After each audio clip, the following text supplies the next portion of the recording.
China থেকে product import করে কিভাবে ব্যবসা করবেন। 1 নাম্বার 1688 এ যাবেন, সেখানে যে আপনার যে প্রোডাক্টগুলো আপনি ইম্পোর্ট করতে চাচ্ছেন সেগুলোর দাম দেখবেন অ্যান্ড সেই লিঙ্কগুলো কালেক্ট করবেন। 2 নাম্বার ফেসবুকে লিঙ্কডইনে চায়না সোর্সিং এজেন্ট এরকম বিভিন্ন কিওয়ার্ড লিখে সার্চ করবেন অ্যান্ড সেখান থেকে দেখবেন ভুরি ভুরি সোর্সিং এজেন্ট যারা কাজ খুঁজতেছে। 3 নাম্বার এরকম 5-6-7 জনের সাথে কন্ট্যাক্ট করবেন, সবাইকে আপনার প্রোডাক্টের লিঙ্কগুলো শেয়ার করবেন, করে বলবেন একটা কোটেশন দিতে।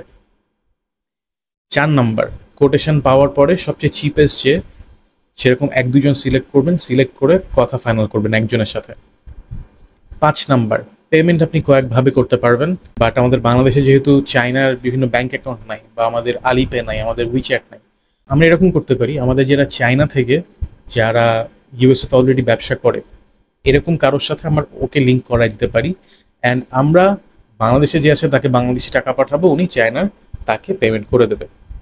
6 নাম্বার ডেফিনেটলি ওদেরকে জিজ্ঞাসা করবেন ইন্সপেকশন ওরা করবে কিনা, কোয়ালিটি চেক করবে কিনা, কারণ সাপ্লায়ারের কাছ থেকে সবসময় ভালো প্রোডাক্ট আসবে না আপনার কাছে।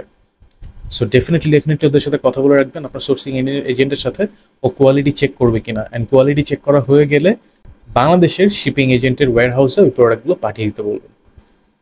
বাংলাদেশে অনেক শিপিং এজেন্ট আছে, আপনারা ফেসবুকে সার্চ করলেই খুঁজে পাবেন বা গুগলে সার্চ করলে পেয়ে যাবেন। তাদের যে কোনো একজনের সাথে কন্ট্যাক্ট করে বাই এয়ারে আনানোর চেষ্টা করবেন যদি আপনার কম হয় কোয়ান্টিটি, আর যদি কোয়ান্টিটি অনেক বেশি হয় তাহলে ওশানে আনতে হবে আপনাকে, ওশান ফ্রেট দিয়ে।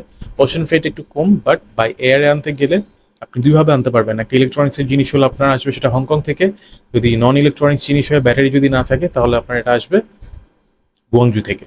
সো দুইভাবে শিপমেন্টটা হবে। সো আপনার প্রোডাক্টের উপরে ডিপেন্ড করতেছে আপনার শিপমেন্ট কোথা থেকে আসতেছে। সো এই ছিল 2 মিনিটে চায়নায় বিজনেস। যদি আরও হেল্প দরকার হয় ডেফিনেটলি কমেন্টে জানাবেন, আমাকে হোয়াটসঅ্যাপে রিচ করতে পারবেন, ট্রাই করবো আপনাদেরকে হেল্প করার।